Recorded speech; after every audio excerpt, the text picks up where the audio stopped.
Hi friends, അപ്പോൾ എല്ലാവർക്കും പുതിയ വീഡിയോയിലേക്ക് സ്വാഗതം. ഈ വീഡിയോ നമ്മൾ നോക്കാൻ പോകുന്നത് ഞാൻ ചെയ്ത 3 മിസ്റ്റേക്കാണ്. ഡിജിറ്റൽ മാർക്കറ്റിംഗ് വേൾഡിലേക്ക് ഞാൻ കടന്നു വന്ന ശേഷം ഞാൻ ചെയ്ത 3 മിസ്റ്റേക്കാണ് നിങ്ങളുമായി ഷെയർ ചെയ്യുന്നത്. ഈ മിസ്റ്റേക്ക് നിങ്ങൾക്ക് മനസ്സിലാവുകയാണെങ്കിൽ നിങ്ങൾക്ക് ആ ഒരു മിസ്റ്റേക്ക് ഒഴിവാക്കാൻ പറ്റും. അപ്പോൾ നേരെ വീഡിയോയിലേക്ക്.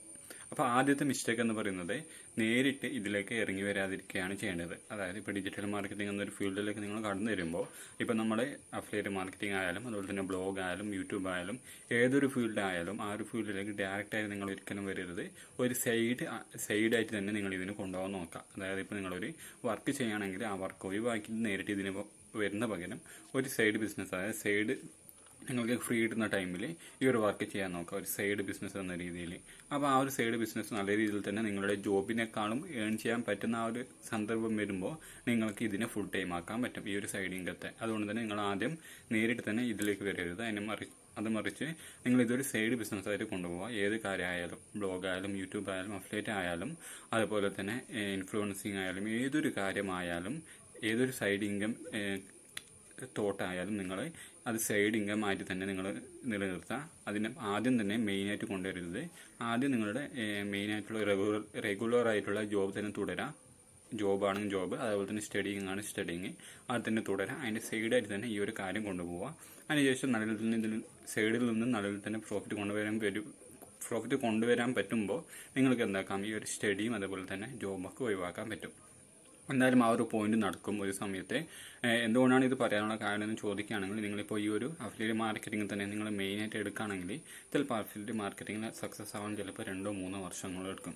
അതായത് ട്രൈ ആൻഡ് എറർ പോലെയുള്ള കാര്യങ്ങളൊക്കെ നമ്മൾ ചെയ്തിട്ട് എല്ലാ കാര്യങ്ങളും മനസ്സിലാക്കുള്ളൂ. പെട്ടെന്ന് ഒരു അഫിലിയേറ്റ് മാർക്കറ്റിംഗ് നമുക്ക് അഫിലിയേറ്റർ ആവാൻ പറ്റില്ല.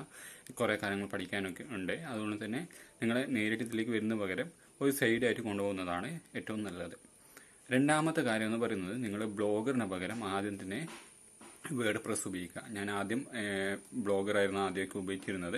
പിന്നെ ഞാൻ വേർഡ് പ്രസ്സിലേക്കാണ് മാറിയത്. അപ്പോൾ നിങ്ങൾ ഈ ഒരു കാര്യം കൂടി ശ്രദ്ധിക്കുക. നിങ്ങൾ ആദ്യം തന്നെ ബ്ലോഗറിലേക്ക് പോകുന്ന പകരം വേർഡ് പ്രസ് ഉപയോഗിക്കുക. എന്തുകൊണ്ടാണ് ഇങ്ങനെ പറയുന്നത് ചോദിക്കുകയാണെങ്കിൽ, നമുക്ക് ബ്ലോഗറിൽ കുറേ ഫ്ലെക്സിബിലിറ്റി ഇല്ല. അതായത് പ്ലഗിനൊക്കെ ഇൻസ്റ്റാൾ ചെയ്യാൻ പറ്റുകയില്ല. അതുപോലെ തന്നെ അതിനെങ്ങനെ ഒപ്റ്റിമൈസ് ചെയ്യുന്ന മറ്റു കാര്യങ്ങളൊക്കെ നമുക്ക് അറിയില്ല.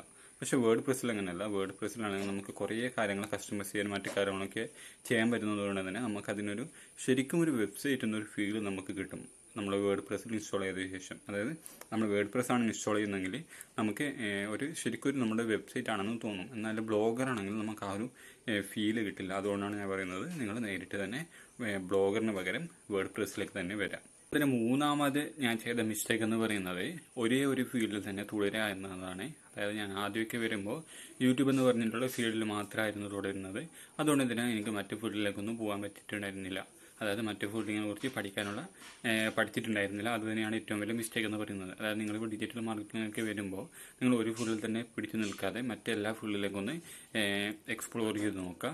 അപ്പോൾ നിങ്ങൾക്ക് ചിലപ്പോൾ തന്നെ നിങ്ങൾക്ക് മനസ്സിലാവും, ഞാനിപ്പോൾ ചെയ്യുന്ന ഫീൽഡിനെക്കാളും കുറച്ചുകൂടി ബെറ്ററാണ് മറ്റു ഫീൽഡിൽ നിന്ന്. അതുകൊണ്ട് തന്നെ നിങ്ങൾ ഒരു ഫീൽഡിൽ തന്നെ ഒതുങ്ങി നിൽക്കാതെ മറ്റെല്ലാ ഫീൽഡിലേക്ക് പോവുക. ഇപ്പോൾ നിങ്ങൾ യൂട്യൂബ് ആണെങ്കിലും ബ്ലോഗിലേക്ക്, അതുപോലെ തന്നെ SEO, അഫിലിയേറ്റ് മാർക്കറ്റിംഗ്, ആമസോൺ, അതുപോലെ തന്നെ വേറെ കുറേ reselling, drop shipping, drop service, book, course പോലുള്ള കുറേ കാര്യങ്ങളുണ്ട്. ആ കാര്യങ്ങളിലേക്ക് ഒന്ന് എക്സ്പ്ലോർ ചെയ്ത് നോക്കുക. അതായത് നിങ്ങൾ ഒരു കാര്യത്തിൽ തന്നെ പിടിച്ചു നിൽക്കാതെ എല്ലാ കാര്യങ്ങളും ഒന്ന് എക്സ്പ്ലോർ ചെയ്ത് നോക്കുക. അപ്പോൾ തന്നെ നിങ്ങൾക്ക് ഏതാണ് എനിക്ക് ഏറ്റവും സൂട്ടബിൾ ആയിട്ടുള്ള കാര്യം നിങ്ങൾക്ക് അതിലൂടെ മനസ്സിലാക്കാനും പറ്റും. അപ്പോൾ ഈ ഒരു 3 കാര്യങ്ങൾ നിങ്ങൾ മനസ്സിലാക്കിയാൽ തന്നെ കുറച്ച് കാര്യങ്ങളൊക്കെ നിങ്ങൾക്ക് ഇമ്പ്രൂവ്മെൻറ്റ് ചെയ്യാൻ പറ്റും.